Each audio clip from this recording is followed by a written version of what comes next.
Olá, lindezas! Sejam bem-vindos e bem-vindas ao canal. No vídeo de hoje eu vou te falar 3 características de famílias que estão roubando a infância das crianças. Será possível roubar a infância das crianças?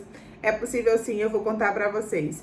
Muitas vezes as pessoas vêm falar comigo e falam coisas do tipo: ai, Nath, meu filho, minha filha é tão madura, Nath. Isso que você fala lá nos vídeos, essas dificuldades, e você fala lá no Instagram também, nossa, quase não acontece na minha casa, meu filho é muito maduro.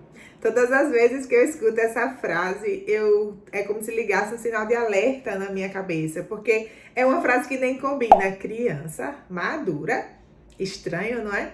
Isso significa, pode significar, obviamente não conheço a sua família, que essa criança, na verdade, ela está tendo a infância dela roubada e que estão sendo colocadas em cima dessa criança expectativas irreais, muitas vezes pressionando para que essa criança seja um adulto em miniatura.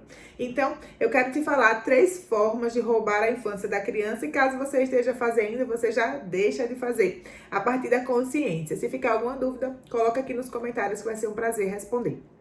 A primeira forma de roubar a infância de uma criança é deixar que essa criança cuide de outra criança. Eu entendo que o contexto familiar não é fácil, até por isso mesmo que eu, nesse momento, só tenho uma filha. Por quê? Porque acaba que a rotina, os compromissos e tudo mais são tão complicados que as famílias deixam uma criança responsável por outra, um adolescente responsável por uma criança, e sendo que isso é sim roubar a infância.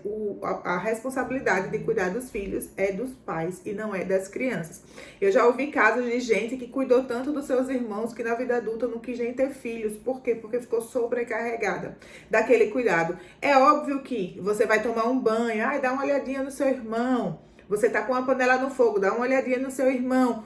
Uma vez ou outra, mas não dizer: você é o filho mais velho, você tem que tomar conta. Os filhos mais velhos também são filhos, os filhos mais velhos muitas vezes ainda são crianças, como casos que eu já acompanhei de uma criança de 10 anos que tem que cuidar de uma criança de 3 anos. Isso é sim roubar a infância. Precisa reorganizar essa família e colocar os adultos no lugar dos adultos. A forma número 2, o segundo jeito que um adulto ou uma família rouba a infância de uma criança, é colocando para essa criança uma agenda de adulto. Muitas vezes uma criança tem uma agenda de natação, balé, comum, inglês, escola, futebol e tudo mais que vocês pensarem. E essa criança não tem tempo para a infância, não tem tempo para ser criança. Uma coisa que as crianças estão realmente perdendo atualmente é o tempo de não fazer nada. Criança precisa de tempo de não fazer nada. Todos nós precisamos de tempo de não fazer nada. Como assim? Ela não está em nenhuma aula, ela não está em uma brincadeira dirigida, ela também não está no celular, ela está fazendo nada. E nesse momento é o momento onde surge a criatividade. Essa criança vai procurar algo para fazer, ela vai criar algo.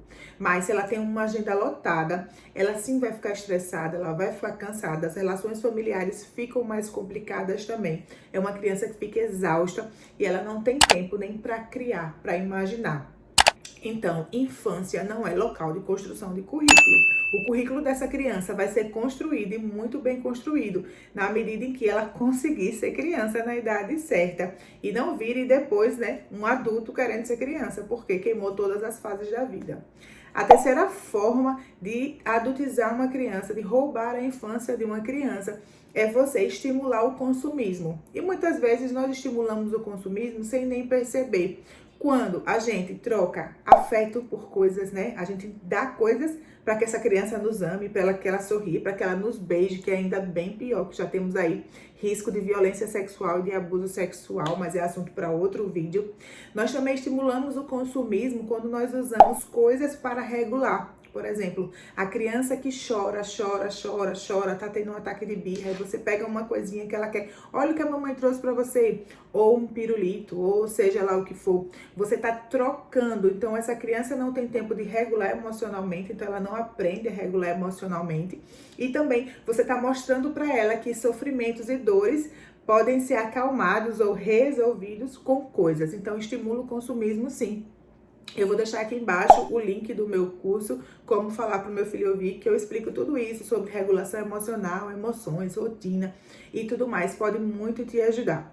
A terceira forma que a gente consegue adultizar uma criança em relação ao consumismo é quando você troca o choro por um novo. Então, por exemplo, quebrou, não chore não, não chore não, eu compro outro, eu compro outro, eu compro outro. Isso também acontece muitas vezes com os animais de estimação. Quando os animais de estimação morrem, a gente não consegue nem sentir, né? As crianças não conseguem chorar e ficar tristes. Tem espaço para ficar triste. Lá no meu curso eu também tem uma aula sobre luto, então vou deixar aqui para vocês. Mas a criança precisa sim chorar, sentir. Não precisa ir lá no pet shop comprar outro animal. As crianças precisam desse momento. Então essas são algumas formas de roubar a infância da criança. Se você estava fazendo alguma delas, você já começa a ligar o seu sinalzinho de alerta. Criança madura não existe. Existe criança com infância roubada. Até o próximo vídeo.